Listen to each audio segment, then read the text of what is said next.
The samurai. Some of the most feared and revered warriors of all time.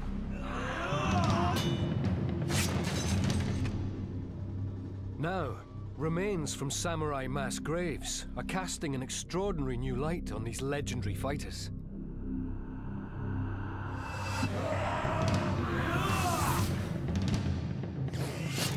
Imagine what it must have been like if you're fighting with these.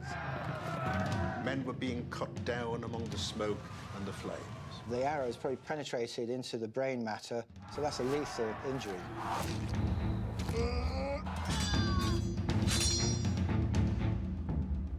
Forensic investigation of their brutal injuries is solving the remarkable story of how the samurai fought and died.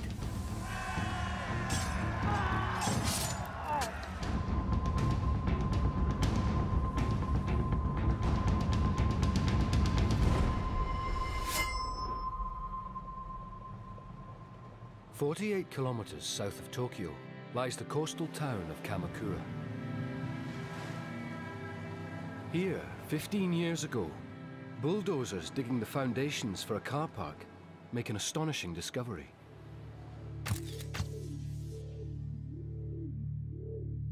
They unearth a complete skeleton. They find more. Not tens or hundreds, but thousands. The discovery of a mass grave.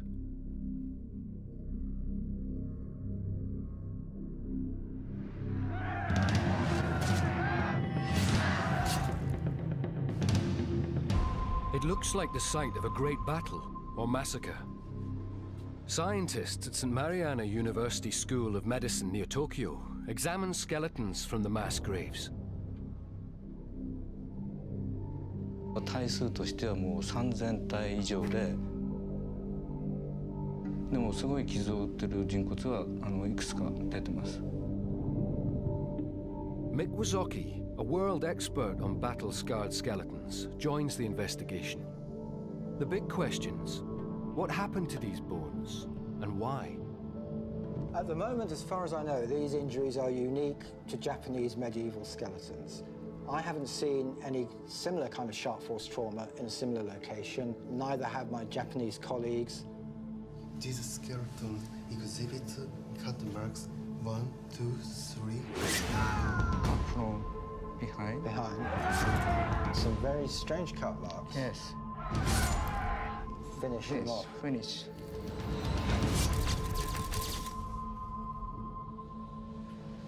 This is consistent with the features of cut marks by Japanese sword. Katana. Katana. Katana. The katana, legendary sword of the samurai. Like the European knights who live and die at the whim of their king, the samurai pledge allegiance to their feudal master. The team explores a startling idea, that the skeletons connect to a major event recorded in a written chronicle of the time. A bloody civil war fought by samurai warriors, which climaxed in the year 1333.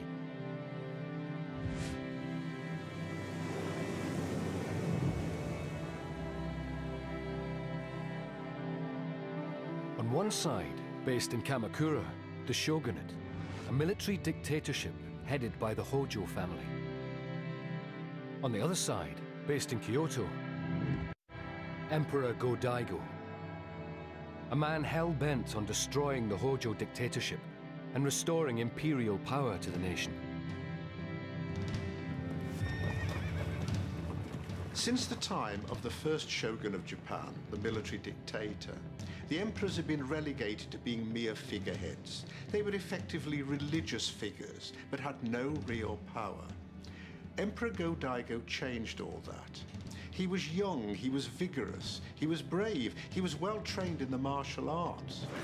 He wanted to rule Japan as his ancestors had done.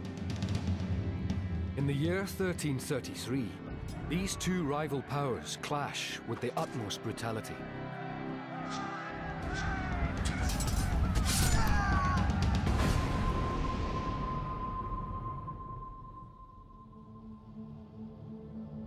Two distinctive skeletons immediately stand out.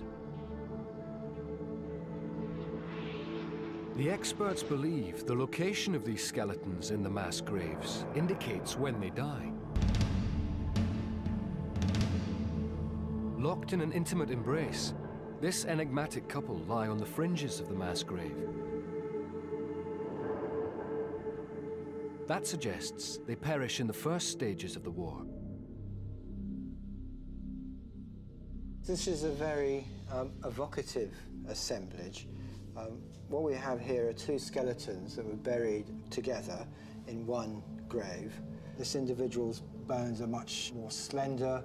This individual is much more robust. So this is a male,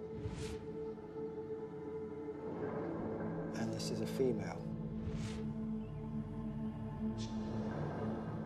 The remains of a man and woman lying together in a lover's pose is a mystery 7 centuries old.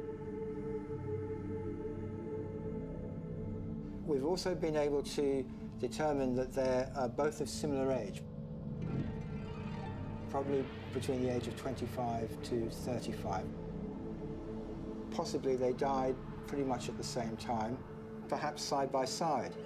This could be husband and wife.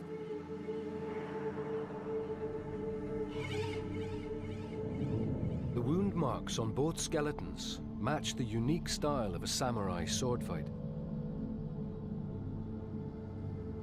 Samurai duels involve a ceremony of precise strikes that one by one bring an opponent to his knees. This individual's body has got very, very nasty and vicious injuries. Tension between the Hojo military dictatorship and the emperor escalates to all-out civil war.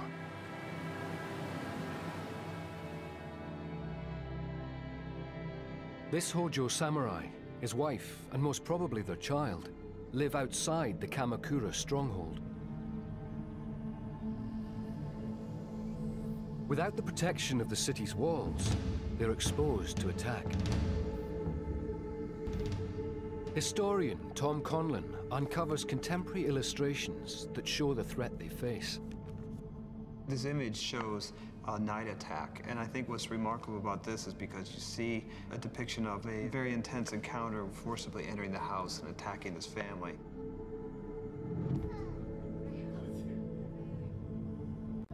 Danger looms for this family. A samurai assassin serving the Japanese emperor is on a stealth mission by night,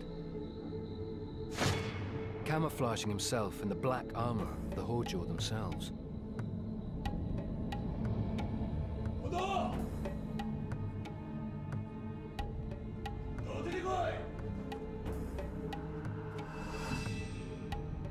We know that they didn't die in an accident because they have some very, very nasty and vicious injuries, particularly the male.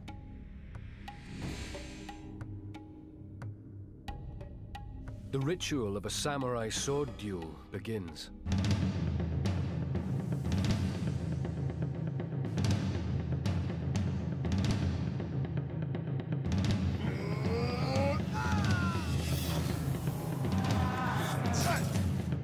It's a very stylized, ritualized type of fighting, and very brutal as well.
house was thought to be almost an autonomous area. The idea of protecting the house, I think, was a central thing to protecting these lands, so it had to be defended at all costs.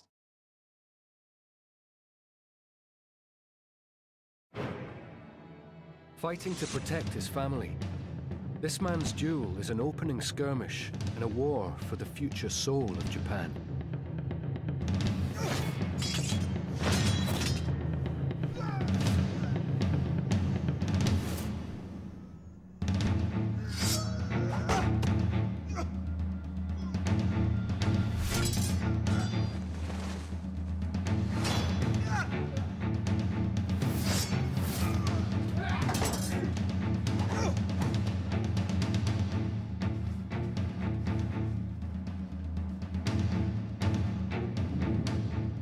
The Hojo samurai suffers his first wound, a katana blow to his left arm.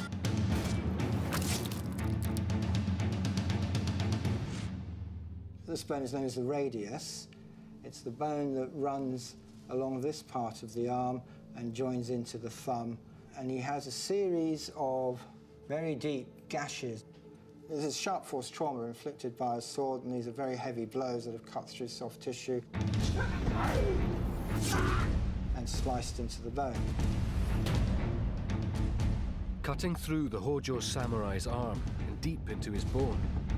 It's a classic defensive wound. Slashes to the defending arm render it useless, but aren't lethal. The Hojo samurai battles single-handed.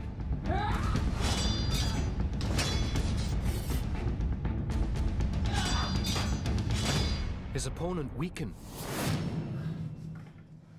The Emperor's samurai targets the head.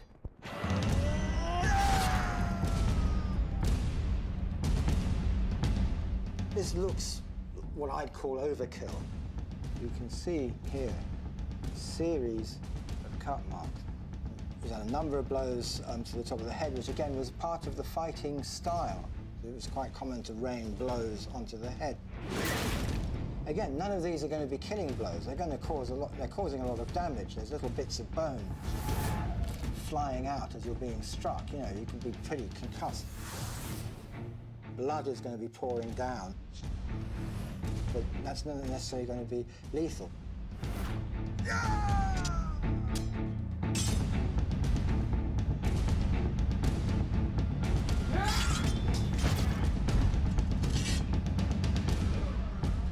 Horrifically wounded, the Hojo samurai fights on in the face of death.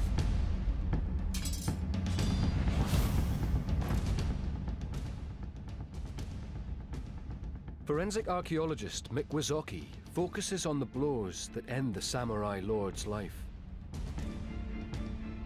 We can also see from the pattern of cuts, this final cut here, that pattern is reversed. So it looks very much as this individual, after a number of blows rained down onto his head, had perhaps turned around, and there's another blow that's gone to the back of the head.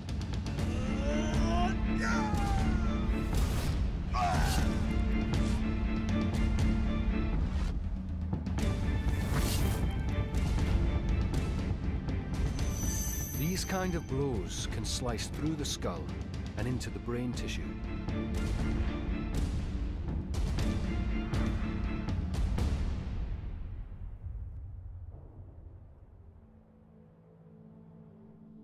Oh, you know, I mean, war is pretty brutal, isn't it, at the best of times? But imagine what it must have been like if you're fighting with these.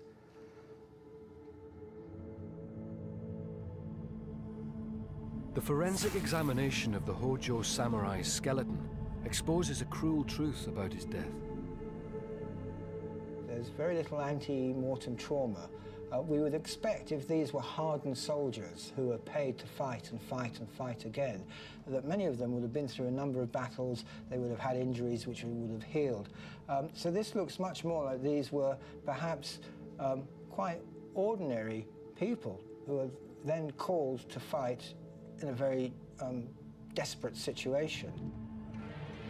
Like many samurai swearing allegiance to their lord, the fallen Hojo is a highly skilled swordsman, but not a professional soldier. All the evidence suggests this fatal fight is his first experience of combat. Samurai duels are stylized and mutually respectful affairs. At the very heart of samurai fighting culture, the katana sword. We would always bow, and you draw the sword. The sword was the soul of the samurai. It would be treated with the utmost respect. The duels are elaborate, with skilled adversaries sizing each other up, looking for gaps in the other's armor and technique.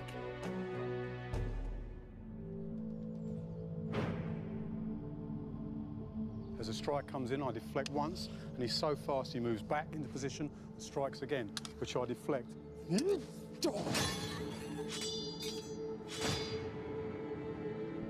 As the strikes were deflected, I'd use the back of the blade, the soft part of the blade, and keep the hard edge pure and sharp. I'll drop down and give him a target. And as I give him a target, I'll move forward there, take his arm. Japanese sword was designed on that curve, to whatever it touches, it would cut through the flesh, through the sinew, through the bone. And then I'd be in a nice position to take his head. Stylized samurai swordplay remains unchanged in Japanese tradition to this day.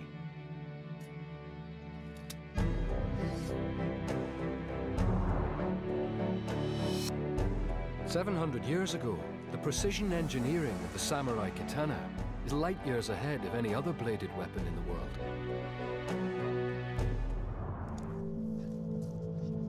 Forensic archaeologist Dr. Jason Lewis compares it with the broadsword of the knights of medieval England.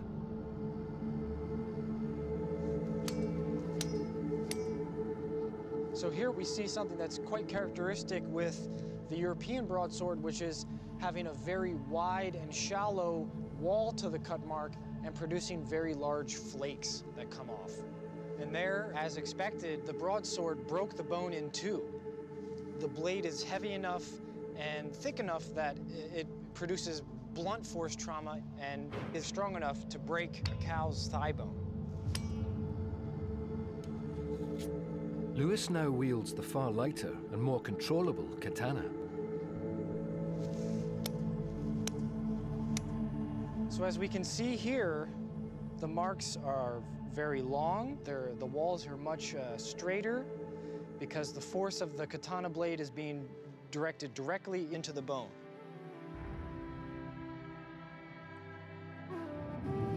Though more subtle, the wounds are just as lethal, producing sharp force trauma. The katana is a precision killer so light that it can be wielded by a child. In 14th century Japan, samurai are trained from the age of 3. They're taught there's something special about their sword. It's an extension of the soul.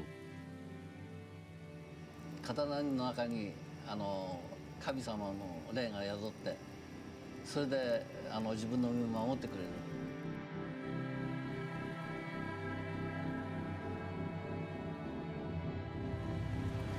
At their farm on the frontier of Kamakura territory, the wife and son of the slain Hojo samurai need God on the side of their sword.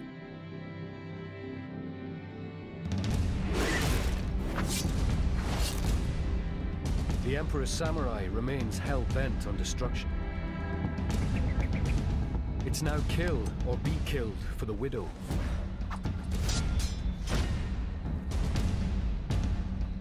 The samurai woman is fighting for her house and child.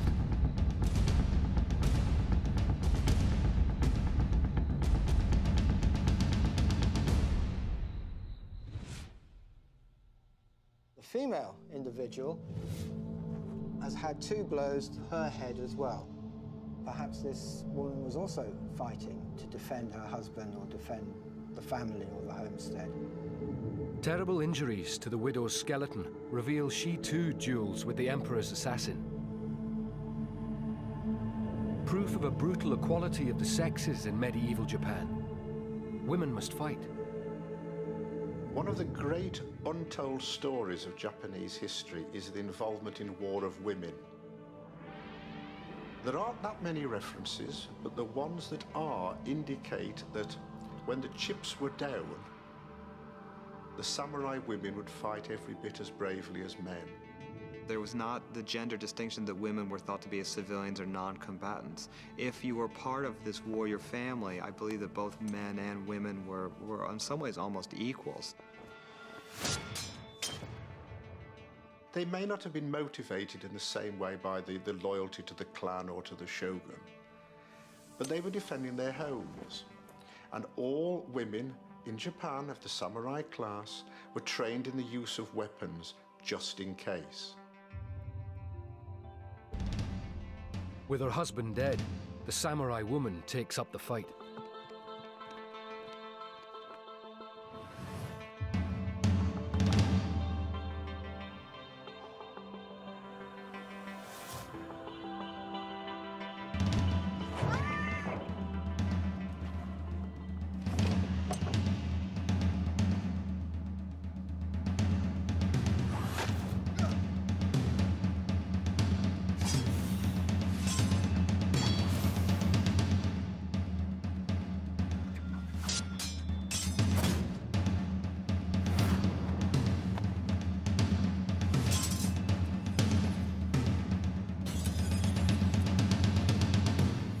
Sharp gash, but not quite cutting through, just about here, at the top of the head, very close to this suture.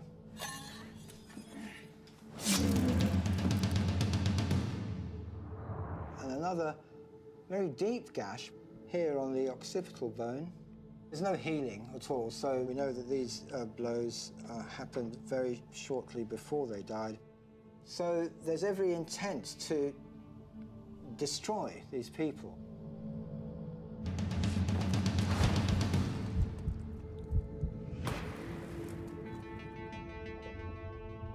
The deep sword strike into the woman's skull causes massive brain trauma. Like her husband, she dies within seconds.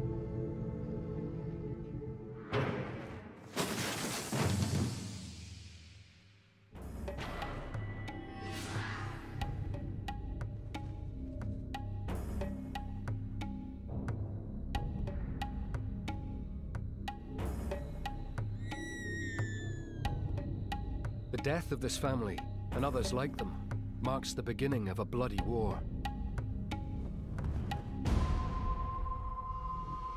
Next, the Emperor's army advances towards the Hojo's fortress city of Kamakura. The city of Kamakura was incredibly well defended by nature. On the southern side was the sea, and on all the other sides lay a ring of mountains, which cut it off completely from the outside world. The treacherous route to Kamakura involves entering the 7 natural gorges, the perilous passageways that form the only way through the ring of mountains. The paths are quite narrow. I mean, if you look that they're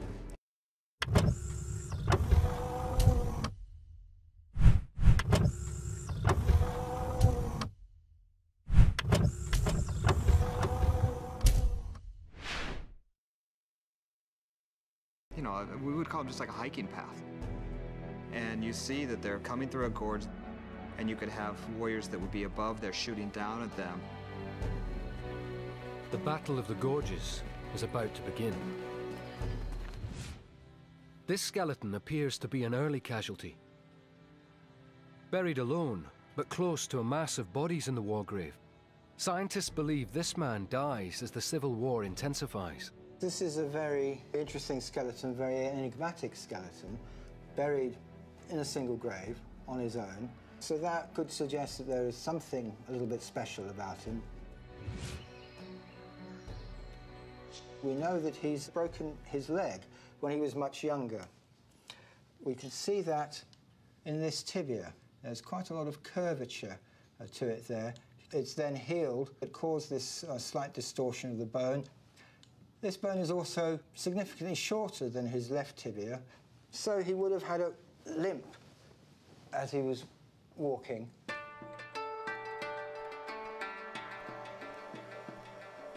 His lameness offers a surprising clue to this man's identity. Extraordinarily, he may be a monk. Many of the people who were monks because they had some kind of minor disability. Therefore, they couldn't do other kind of work, and therefore they became monks. It's quite interesting because a number of the historical texts and experts say that many of the young people who were killed in this battle were monks. As the Emperor's campaign escalates, every Hojo of fighting age, monks included, must fight for their survival in a bloody civil war that ends in a trail of butchered corpses.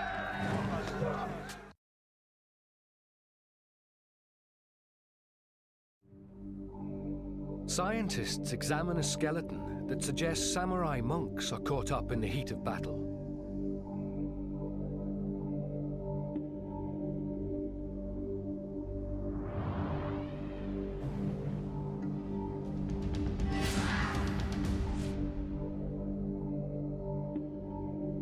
Throughout Japan's history, warrior monks and the Buddhist monasteries play an important role in warfare.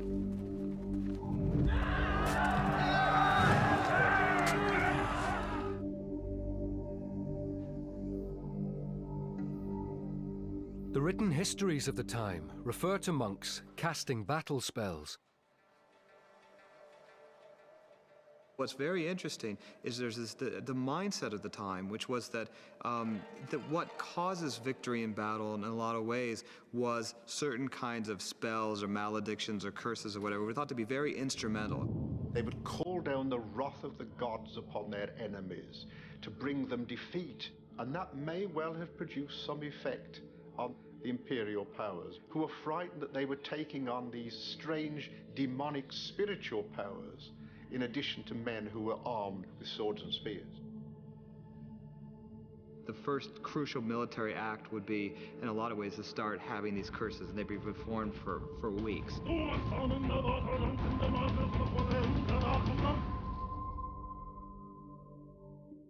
There's also written evidence that in times of crisis, monks go into battle.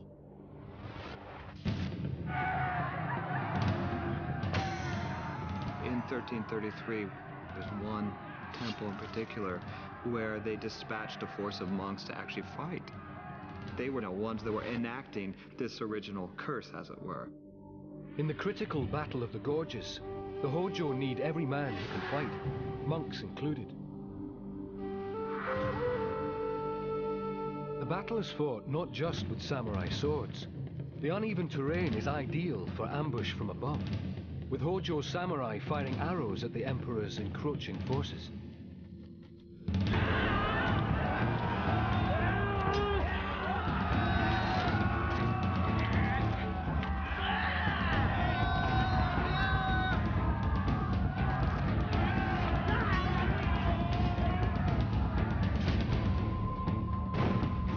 Accounts of the time tell of brave Hojo fighters holding the Emperor's army at bay. The attackers pressed forward with fresh men, time after time. So great were their numbers. The defenders held stubbornly in many engagements, so vital were their strongholds. Thunderously their battle cries and shouts on the three sides jarred the heavens and made the earth tremble. The Taiheki Chronicles.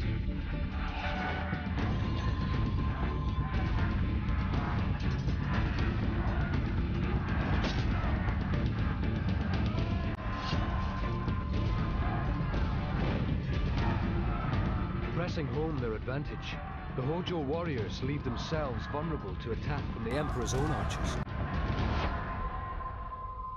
The forensics on the monk are inconclusive. They don't reveal how he died. But frenzied fighting in the narrow gorges sees archery being used with devastating effect. A well-preserved skull from the mass grave reveals just how lethal the arrows are. This is really fascinating. This is what I would call a classic projectile injury. What you've got is a little bit of bone that's torn away. at the base of this injury. And there's a sort of V-shaped notch which looks very much like it corresponds to the edge of an arrow as it's gone in. If I take this arrow, you can see where this leading edge will just come in.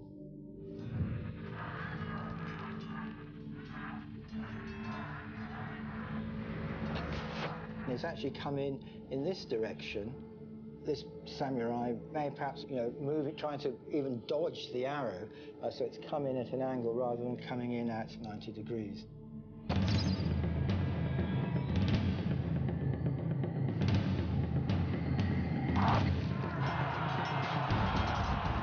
And it's hit with a lot of impact, a lot of velocity.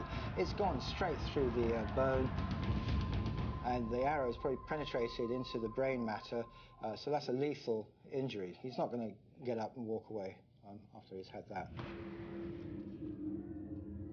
The arrow penetrates the skull, causing a fatal brain hemorrhage. He dies instantly.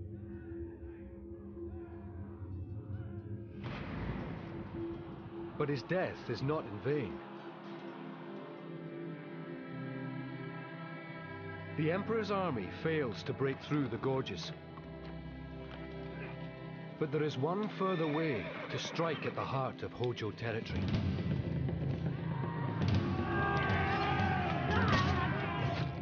In the battle for Kamakura, the Emperor's samurai have one final and potentially devastating card to play. Playing it results in a massed pile of bodies on Kamakura Beach.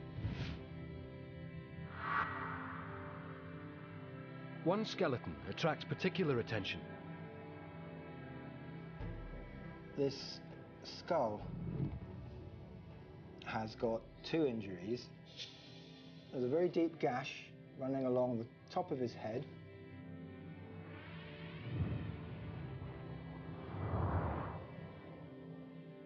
But there is another blow to the back of the skull. Sword has come in and cut a slice right off. The unusual shape of the gash along the top of the head indicates the blow came from above. Yet the sharp trauma matches a katana sword. And there are animal skeletons that solve the puzzle. Horses. Both injuries are to the very top of the skull. So it's possible that this could have been a foot soldier and somebody on horseback hitting him, and perhaps even as the horse was rushing past, the second blow has come in at an angle and created this slicing effect, rather than the normal kind of gash that we see on so many of these other skeletons.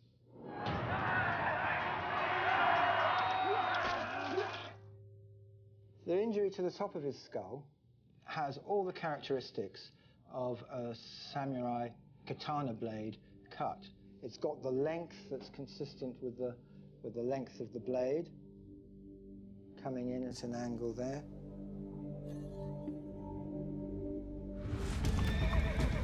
Horses are ineffective in the confined terrain of the gorges. But in the final phase of the Civil War, a chance of nature allows the Emperor to unleash his powerful samurai cavalry on a weakened Hojo army. In the year 1333, the Kamakura coast has an exceptionally low tide. The crucial moment in the fight to gain entry to Kamakura happened when the tide was far enough out to allow the Imperial army to go round the rocky cape that stretched out into the sea and effect an entry into Kamakura from the southern side, in other words, from the direction of the sea. The retreat to the sea opens the way for the Emperor's cavalry to charge.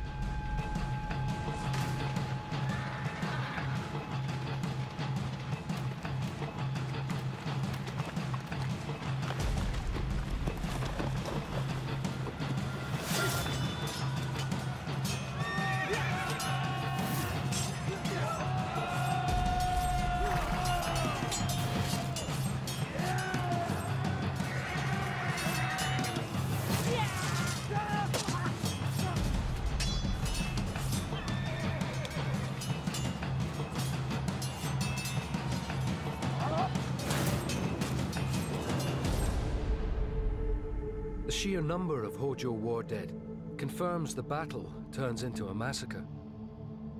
The mass grave shows a horrifying range of wounds. An injury on one body suggests a particularly savage blow that probably kills a fallen Hojo. This is the left hip bone. There's a cut mark here. If we go over to the skeleton here, I can show you what I mean. So the cut marks are right inside here.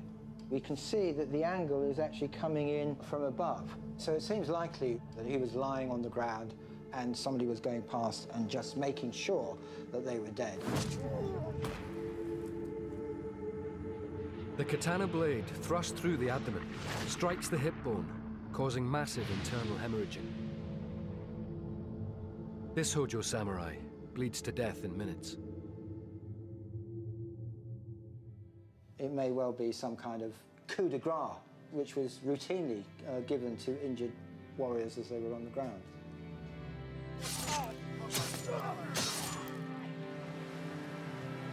The dramatic accounts of the time describe a sea turned red by slaughter.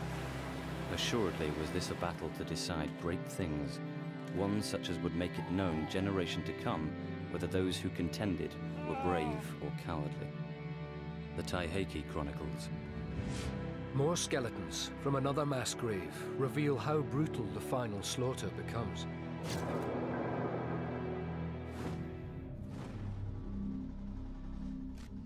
Their injuries linked them to the 1333 Civil War, and they offer new revelations. Two in particular arouse the curiosity of the forensic scientists. The largest mass of bodies from the slaughter on the beach includes broken bones and heads. Yet two skulls sit alone, and their cut marks are unusual. Both of them were decapitated with blows to the back of the neck.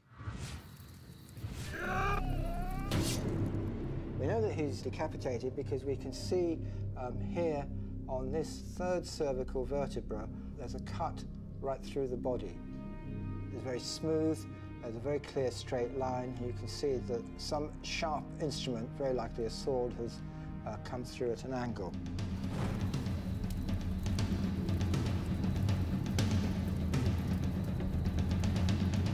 If you're going to decapitate somebody, you really want to catch the third or the fourth cervical vertebra. To catch the first or the second, you're going to hit the back of the skull, and you may also catch part of the jaw as you go through.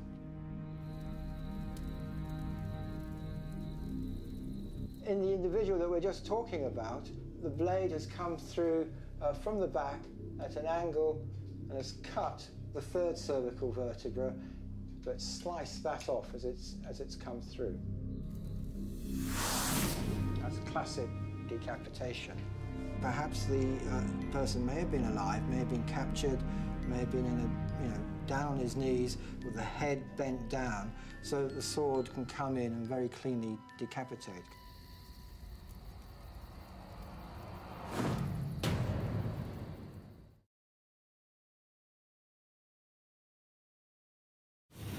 The victorious imperial samurai take the heads of fallen Hojo as trophies.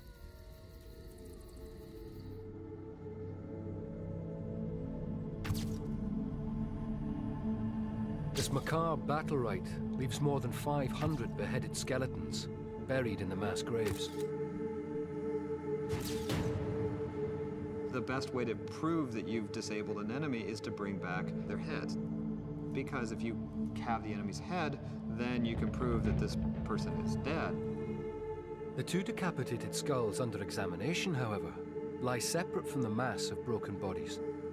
Mick Wazoki pieces the evidence together. These two skulls were found together. This is an older individual and this is a rather younger individual. We can see that because on this skull, the cranial sutures are fused together and they're starting to obliterate, and bones just growing over those, and that's a sign of a rather older rather than a younger individual. This individual is of a reasonably young age because there's very little wear to the molar dentition, which ties in quite nicely with some of the historical documentation, which says that often there would be a master or a senior samurai with a younger lieutenant or somebody who is, perhaps in training to eventually take over this senior position.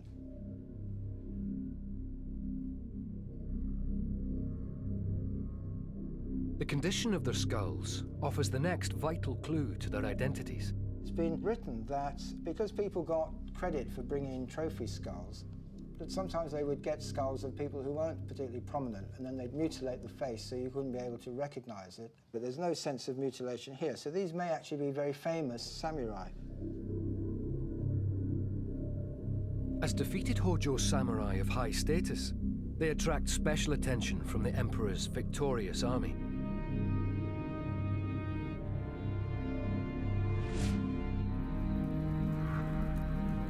On their knees, these two distinguished Hojo face a ceremonial execution.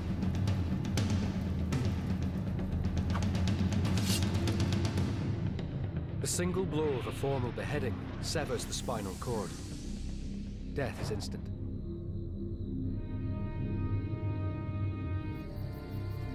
The skulls of high-ranking Hojo samurai, formally executed, is evidence of an unusual battle rite observed in medieval Japan. There's one other tradition that's not generally known. Because of a very well-developed Japanese religious belief, certainly among the most high-ranking samurai, it was expected that the head would be returned to the family of the man who had been killed. The execution of Hojo samurai leaders marks the end of the Battle of Kamakura Beach. The city now lies at the mercy of the victorious imperial army, and the emperor's retribution is ruthless. The Battle of Kamakura ended in a bloody, burning inferno.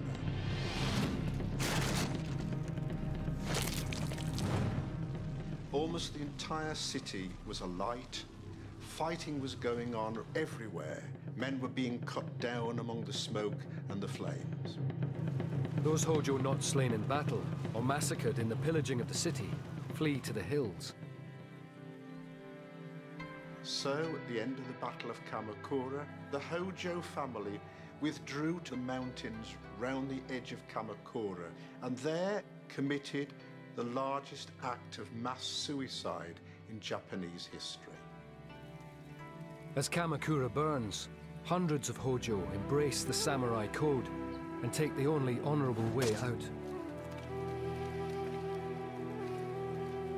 One of the best-known traditions of the samurai is the ghastly ritual of seppuku, which is to commit suicide by cutting your abdomen open using a sharp dagger.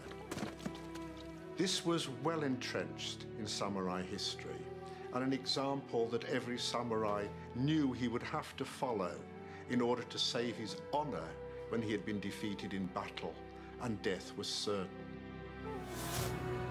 The fall of Kamakura wipes out the Hojo shogunate. Emperor Go-Daigo seizes power and stands as the undisputed ruler of all Japan. Sudden transformation and the sort of overwhelming destruction of Kamakura is something you really see at no other time in Japanese history. With the complete destruction of the Hojo family, Emperor Go-Daigo had achieved his objective. He could now reign as emperor just as his ancestors had done centuries before. We tend to think of battles as places where there's great heroics, but there's also great human tragedy.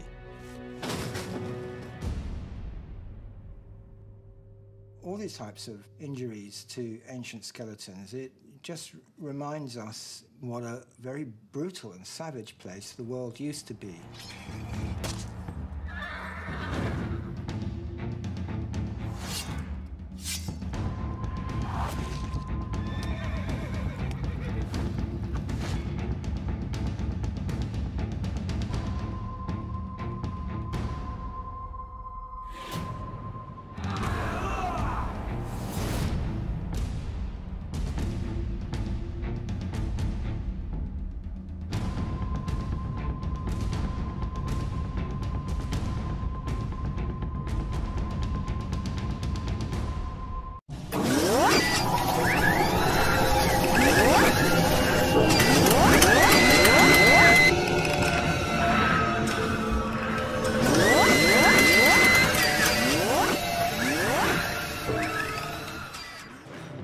wanted to rule Japan as his ancestors had done.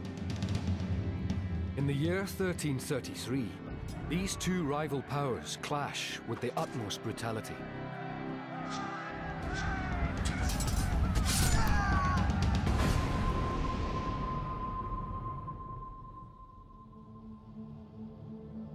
Two distinctive skeletons immediately stand out. The experts believe the location of these skeletons in the mass graves indicates when they die. Locked in an intimate embrace, this enigmatic couple lie on the fringes of the mass grave. That suggests they perish in the first stages of the war. This is a very evocative assemblage. What we have here are two skeletons that were buried together in one grave. This individual's bones are much more slender. This individual is much more robust. So this is a male.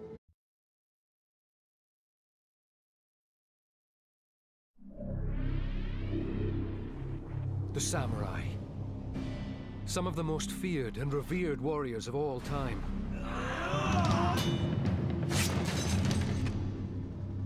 Now, remains from samurai mass graves are casting an extraordinary new light on these legendary fighters.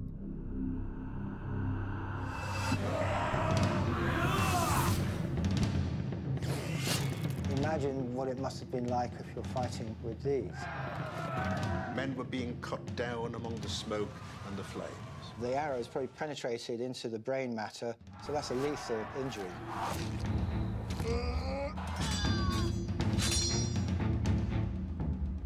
Forensic investigation of their brutal injuries is solving the remarkable story of how the samurai fought and died.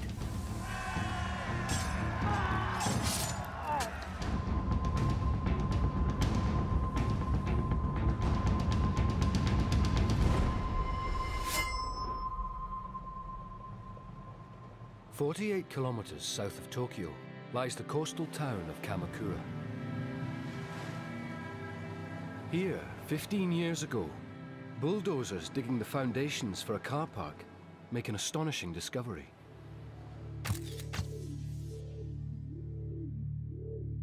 They unearth a complete skeleton.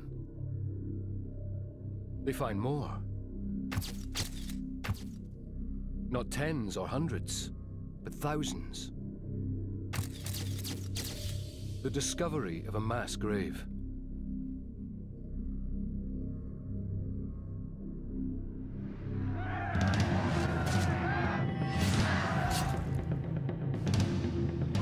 It looks like the site of a great battle or massacre. Scientists at St. Mariana University School of Medicine near Tokyo examine skeletons from the mass graves.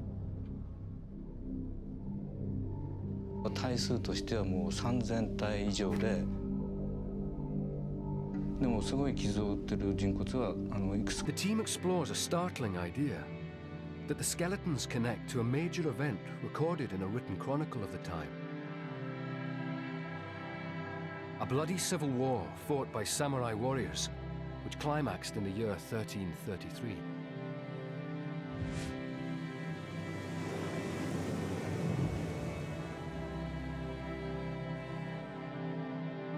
On one side, based in Kamakura, the shogunate, a military dictatorship headed by the Hojo family.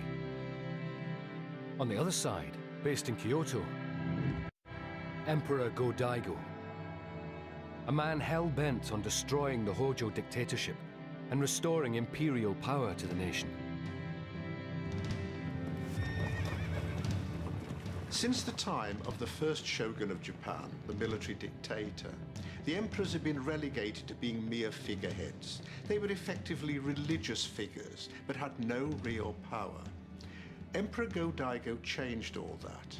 He was young, he was vigorous, he was brave, he was well trained in the martial arts. Mick Wazoki, a world expert on battle-scarred skeletons, joins the investigation. The big questions: what happened to these bones and why? At the moment, as far as I know, these injuries are unique to Japanese medieval skeletons. I haven't seen any similar kind of sharp force trauma in a similar location. Neither have my Japanese colleagues. This skeleton exhibits cut marks 1, 2, 3. From behind? Behind. Some very strange cut marks. Yes. Finish them off. Finish.